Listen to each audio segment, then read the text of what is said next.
EM bypass Jyotirindra Nandi metro থেকে মাত্র 3 থেকে 4 মিনিট ওয়াকিং ডিস্টেন্সের মধ্যে আজকে আপনাদেরকে একটা নতুন প্রজেক্ট শেয়ার করব। G+3 বিল্ডিং, পার ফ্লোরে 3টে করে ফ্ল্যাট, টোটাল বিল্ডিংয়ে 9টা ফ্ল্যাট। আমি এখন যে ফ্ল্যাটটা আপনাদের সঙ্গে শেয়ার করছি সেটা হচ্ছে 908 স্কোয়ার ফিটের flat, RERA approve project, including parking নিয়ে দাম পড়বে মাত্র 60 লক্ষ টাকা। আমি আপনাদের দেখিয়ে দিচ্ছি। এখন আমি যে ঢুকছি, আমার এন্ট্রিটা হচ্ছে ইস্ট থেকে আমি ওয়েস্টের দিকে মুখ করে ঢুকছি। আমার সামনে সোজা সামনে দেখতে পাচ্ছেন একটা বড় সাইজের উইন্ডো, যেটা ব্যালকানি এবং লিভিং ডাইনিং। টোটালটা হচ্ছে লিভিং ডাইনিং এরিয়া। ঢুকে আমার রাইট সাইডে হচ্ছে কমন ওয়াশরুম। এটা হচ্ছে কমন ওয়াশরুম, যেটা নর্থের দিকে, এবং এটা হচ্ছে নর্থে হচ্ছে ফার্স্ট বেডরুম, যেটা আপনার 12x12 কম বেশি প্রায় বেডরুমটার সাইজ, বড় উইন্ডো দিচ্ছে এবং আপনার ওয়াল ক্যাবিনেটের মতন আপনি অপশন পেয়ে যাচ্ছেন। লোকেশন হচ্ছে ইয়ং হরিজন স্কুল বা জ্যোতিরিন্দ্র নন্দী মেট্রো থেকে 3 থেকে 4 মিনিট ওয়াকিং ডিস্টেন্সের মধ্যে। G+3 বিল্ডিং, টোটাল বিল্ডিংয়ের 9টা ফ্ল্যাট, রেরা অ্যাপ্রুভ প্রজেক্ট।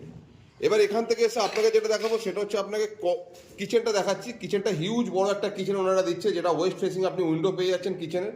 এটা হচ্ছে ব্যালকানি। ব্যালকানি থেকে আপনি ভিউটা খানিকটা এরকমভাবে ভিউ পাবেন আপনি।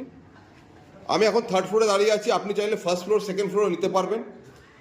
এটা হচ্ছে আপনার মাস্টার বেডরুম, যেটা সাউথের দিকে আপনি অ্যাটাচ ওয়াশরুমটা পাচ্ছেন, এবং এটা সাউথে হচ্ছে বেডরুম, যেটা সাউথ ওয়েস্ট একটা বেডরুম। এটা হচ্ছে আপনার ওয়াল ক্যাবিনেট অপশন পাচ্ছেন। এটা একটা ছোট্ট ব্যালকনি বলতে পারেন, যেহেতু বড় উইন্ডো, এটা ব্যালকনি টাইপের করা আছে।